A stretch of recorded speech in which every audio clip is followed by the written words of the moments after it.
Alright, since my last video worked so well, I thought I'd do one here as well to show you how I'm creating a slide from scratch out of the PowerPoints that we had. So I've got my FRIT Part 1 Lesson 1 here open. I'm on slide 48, and just to be aware, the slide numbers are going to get out of sync because they don't have a title slide, they don't have a menu slide, so the slide counts can be a couple numbers off. So just be aware and make sure you're on the right slide. So the first thing I'm going to do is insert new slide, and that's going to create a blank slide. Now this is going to inherit the slide master that I was on when I said insert new slide, so that's fine. But my buttons are not here and my title bar at the top is not here, so I want to copy those from my previous slide. So I'm going to go back one slide and I'm going to hold down the shift key and select these four objects. These are the two next forward buttons, the click for the home, and the title bar for the slide label. Now the nice thing is when you copy these, the 508 comes with it and the actions for the buttons come with it, so you don't have to reprogram them or anything. Everything's good to go. So I'm just going to do a Control C. For you Mac folks, that would be Command C, and I'm going to paste them onto my new blank slide. Alright, so they'll come into the timeline and that's going to give me the blank. Now what I'm going to do is go over to PowerPoint. First thing I'm going to do is grab the title here, just double click on that, and I'm going to copy it, come back to Captivate, and paste it into my slide title here. I'm also going to want to make sure that my quality is set to optimized, and that's all good. I'm going to go back to PowerPoint and grab the rest of the text here. Now when you grab the text, it's going to come in a particularly bad format for what we're trying to accomplish. So this is what I'm doing. You may find something that works better. I find this is working pretty fast. So I'm going to insert a blank caption, and then I'm going to paste the text, and that comes in. I just sort of move this up into position, resize it a little bit. Now it's really long and skinny because my initial caption was pretty skinny, but what I want to do here is I want to reset the style. So right here you'll see a little plus sign in the style. So that means there's a change to it because it copies the formatting from PowerPoint, which is not the format that we want. So to reset it back to the standard, I'm going to use this button at the far right, the little circle with the arrow. That's going to reset the style back to the original style. So now I've got my text in here pretty raw, no bullet points or anything like that, and it usually is going to have this indenting to the left. So I just highlight all the text and I just move everything back over to the left, and then what I do is I go back to PowerPoint to see, well, what was the formatting on this thing. So we have two main bullet points and then two indented bullet points here. So I'm going to highlight the whole thing, hit bullets. So that's the first two, and then the last two need to be indented even further. So that's the indent button here, and that's going to change it. Now on the sub-indents, what I'm doing on most slides is I'm finding an area that makes sense, and I'm coloring that the standard blue that we're using throughout. So I've already got that in my color wheel, but if you don't, you can select the eyedropper and just grab it right off of the top here. Try that again, eyedropper, and grab it off the top here. Now that's going to create the text in somewhat the format that I want, but it's going to be pretty tightly spaced. I like to keep the text one line spacing, but I want to have space between them, so you've got to do this sort of painful exercise of putting in some blank lines in between. Now this text doesn't fill up the screen, so we probably can go ahead and up this to 32-point font. By default it's coming in at 28. 32 is a nice size as well. And then all I need to do is turn off the bullet points here. Set them to none so that the blank lines do not have the bullets.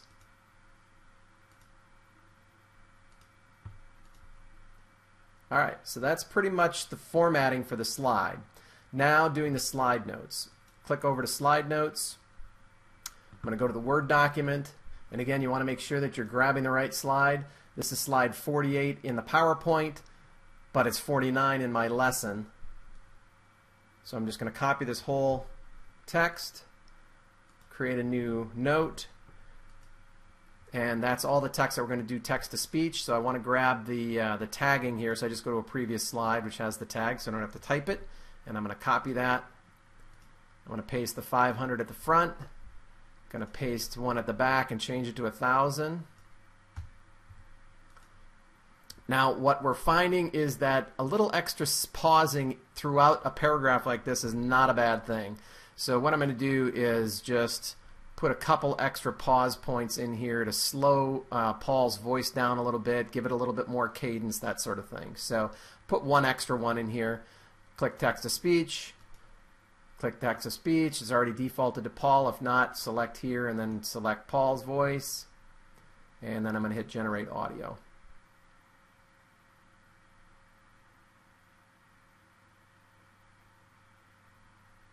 Now what I'm going to do is actually do the closed captioning for this particular slide. And what I want to do is make sure that I don't know what happened there.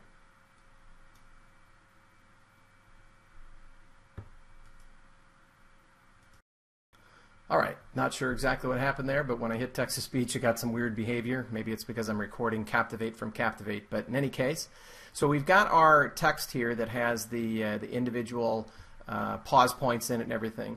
So what I'm going to do is add additional lines for closed caption and leave this section here alone, so that when we have to come back and do edits, I will have to do the edits in two places, here where the narration is being generated and then also in the closed caption, but I'm finding that's much faster than putting the pause points in and taking them out so they don't show up in the closed caption. So let me show you how to do that. I'm going to go back to the Word document and grab the original text so I don't have to worry about the pause points. So I insert one line and I put it in. Now I happen to know that the breakpoints for me are about the width of this particular window. So I know my closed caption, if I keep my lines under this one length, they're going to fit in the two lines that I have for closed caption. So I'm just going to grab a piece here and cut it, insert a new one, paste, and I'm trying to grab these near some breakpoints, like these US points here are going to be pause points, and this point's going to be a pause point. So that's going to be easier for me to put the closed caption in there. So again, I'm going to just Control X, hit the plus sign, paste, and Control X, and new line, and paste. So then I'm going to hit the close caption button. And again, what I do is I just grab the slider bar and move it pretty far to the left here. Oops. Got to turn on closed captioning. So let me open this window up just a little bit here so you can see what's going on. So right now I have these automatically will be set because this top one is set. Really what I want is just this first one checked. So I'm going to uncheck all of these and check just the first one because that's the one we're going to use for generating text to speech. I don't want to generate duplicates of text to speech.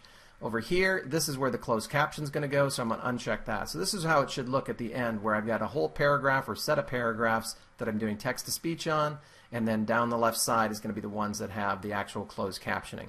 All right, so now if I go to closed caption, it'll allow me to edit the individual pause points. Now when you do closed captioning the way we've done it here, where you've got this first indicator, it's going to put a blank basically between that and your first closed caption. So here's my first caption point, and I want that to be all the way to the left. I want my first caption to show up right at the start point, and then you can start moving these other ones to find where that particular break point is.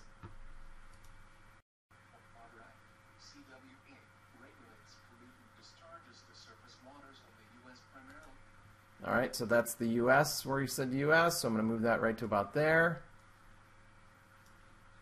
We'll probably make this even smaller so we can see what's going on.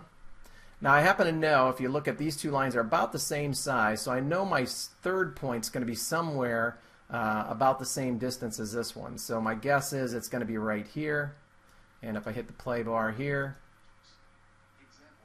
looks like a good spot.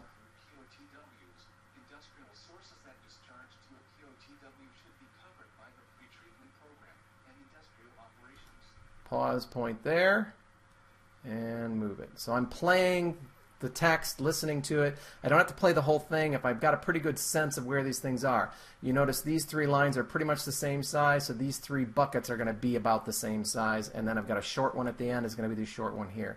So after you start doing this a while, you'll be able to visually see what's going on. I'm going to hit save, close, and then there's one last step that I need to do on this slide. If I go back to the timeline, and this is a peculiarity with Captivate 6, the pause points need to be right here in that thousand millisecond pause at the end. That's so that the closed caption will play. In the old version, if the pause points were way up here, the narration would continue and the closed captions would continue. In Captivate 6, the narration continues, but the closed captions do not. So you can't stop the slide until you get to this end point, otherwise you won't see all the closed captions. An easy way to do this, now this one's in a pretty good spot here, but let me show you how I do this on most. I select both buttons. You can do this in the timeline or on the piece, on the slide itself. I come in here and I hit 999, and what it's going to do is default this to the max size. And then all I do is I use the down arrow key to back it up 1, 2, 3, 4, 5, 6 tenths of a second. That way I don't run into a situation where things are disappearing off the slide, because I still have 6/10 of a second of the slide left, but I'm also making sure that I'm going to play all the audio track here. All right. So that's something that you'll have to notice. If your closed captions accidentally stop in the middle, most likely your pause points are going to be earlier in your slide than you really need to. So just come in here, change them to 999. It'll put it at the end, and then just back it up 6/10 of a second so that it's in the right spot. And that's how I do it.